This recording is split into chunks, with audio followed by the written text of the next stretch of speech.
Now see here, there are hydraulic machines. First one is hydraulic lift.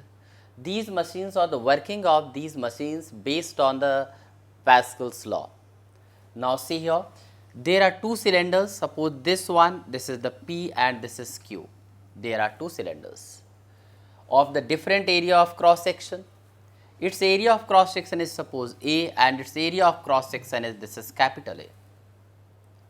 Now there are here airtight pistons here and this one is also airtight piston here. Now when force F is applied by this piston here, so pressure applied at this end is here P1 is equal to F upon A. And there is a liquid here. These two cylinders are connected by using this pipe. So when you apply this pressure, the liquid moves to this side, and now according to Pascal's law, pressure is transmitted equally to all directions. So whatever the pressure you are applying here, the same pressure is being transmitted to this side according to Pascal's law. So here the force is acting at this point here. Suppose let the force acting be here capital F. So the pressure at this point is P1 also, that is F upon A.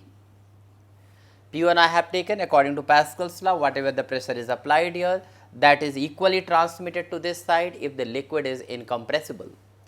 Now these two pressures should be equal.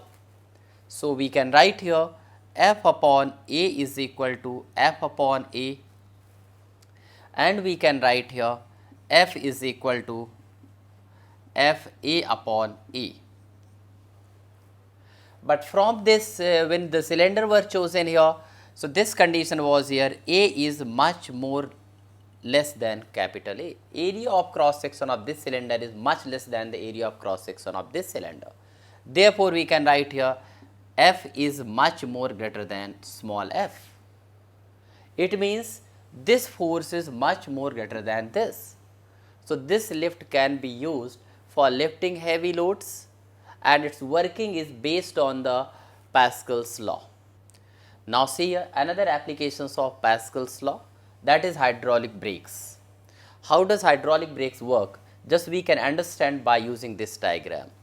So this is actually a diagram of the hydraulic brake. There is a cylinder and this is the piston, this is the paddle over here, and here is some liquid is placed here, that is actually brake oil. And now this is here again, this liquid is here, there is another cylinder having the two pistons, this and this P1 and P2. When you press this paddle, this liquid is compressed. So the pressure acts over here and liquid moves to this side. According to Pascal's law, this pressure is transmitted to the main cylinder and this cylinder has got two pistons P1 and P2. Because of that pressure, P1 and P2 moves outward.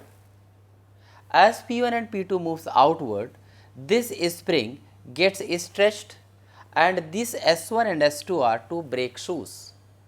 And these brake shoes moves outward also and they presses the rim of the wheel from inside. So they apply pressure from inside of the wheel and by this way motion of the wheel gets retarded. And this liquid also can go to the other wheels here. So this brake works on the principle of Pascal's law.